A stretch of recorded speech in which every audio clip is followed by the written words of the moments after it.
요즘 우리 주변에서 이런 말 정말 많이 들리죠. 무기력하다, 살기 싫다, 아무 의욕이 없다. 예전에는 이런 감정을 드러내는 게 조심스러웠는데, 이제는 SNS나 커뮤니티에서 너무 흔하게 보이기도 합니다. 그런데 여기서 한 가지 질문이 생깁니다. 사람들의 마음이 흔들릴 때 그 변화는 어디에 남을까요? 저는 그 단서를 검색 데이터에서 찾을 수 있다고 생각했습니다. 그래서 이번 영상에서는 2018년부터 2024년까지 7년 동안 우울증이라는 단어가 어떻게 검색되었는지, 그리고 어떤 감정들이 함께 등장했는지를 데이터로 함께 살펴보려 합니다. 먼저 결론부터 말씀드리면, 우울증 검색량은 코로나 시기에 확연히 올라갔고 그 이후에도 완전히 내려오지 않았습니다. 네이버 데이터랩에서 우울증 검색량을 분석한 결과 2018년과 2019년에는 비교적 안정적이었지만 2020년부터 급격히 상승하기 시작했고, 특히 2021년에는 변동폭이 가장 컸습니다. 이 시기는 우리가 모두 기억하는 것처럼 코로나가 장기화되면서 사람들의 삶이 크게 흔들렸던 시기죠. 거리두기, 격리, 경제, 불안, 관계, 단절, 일상이 무너지는 경험이 쌓이면서 정신적 부담이 검색 행동에 그대로 반영된 걸로 해석할 수 있습니다. 그런데 더 흥미로운 지점이 있습니다. 검색량이 단순히 조금 증가한 게 아니라 특정 날짜에는 폭발적으로 급등했다는 점입니다. 예를 들어 2021년 2월 14일에는 검색량이 최고치인 100을 기록했습니다. 그리고 단 3일 사이에 10위 정도였던 검색량이 60을 넘고 100까지 치솟았습니다.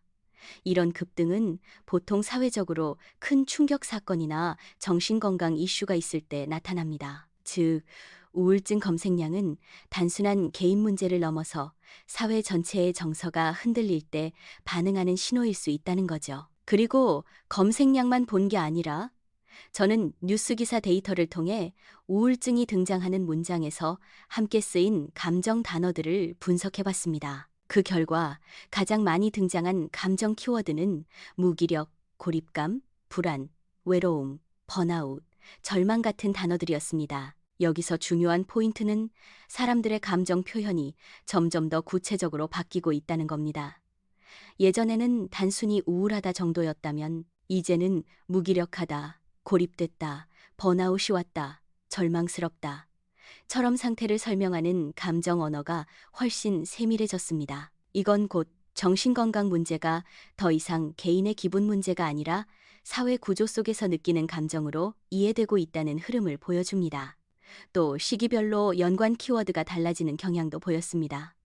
2018, 2019년엔 상담, 치료, 정신과 같은 의료적 대응 중심의 흐름이 강했고, 2020, 2021년에는 코로나19, 격리, 불안처럼 사회 구조적 원인이 중심으로 이동했습니다. 2022, 2023년에는 청소년, 자살 예방이 강하게 나타났고, 2024년에는 정신 건강, 회복, 고립감 같은 관리와 회복에 대한 관심이 늘어나는 흐름이 보였습니다. 즉, 우울증을 바라보는 사회적 인식도 치료 중심에서 예방과 관리 중심으로 점점 바뀌고 있다는 겁니다. 그래서 저는 이 데이터를 기반으로 하나의 제안도 해보았습니다. 우울증 검색량이 특정 조건을 만족할 때 사회 정서 위기가 확산될 가능성이 높기 때문에 조기 경보 지표로 활용할 수 있지 않을까 하는 겁니다. 예를 들어 평소 대비 검색량이 300% 이상 급증하거나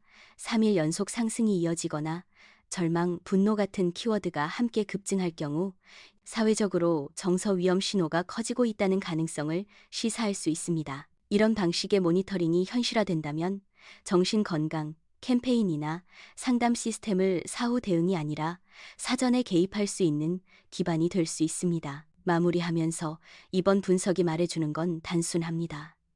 우울증은 더 이상 일부 개인만의 문제가 아니라 사회 전체가 흔들릴 때 동시에 올라오는 감정의 신호라는 겁니다. 그리고 그 흐름은 우리가 남긴 검색 데이터와 텍스트 안에 정말 솔직하게 드러나고 있었습니다. 이번 영상에서는 이 내용을 중심으로 한국 사회의 정서 변화, 가온라인 데이터에서 어떻게 나타나는지 말씀드렸는데요. 여러분은 요즘 어떤 감정이 가장 자주 떠오르시나요? 댓글로 남겨주시면 다음 영상에서 함께 더 깊게 분석해 보겠습니다.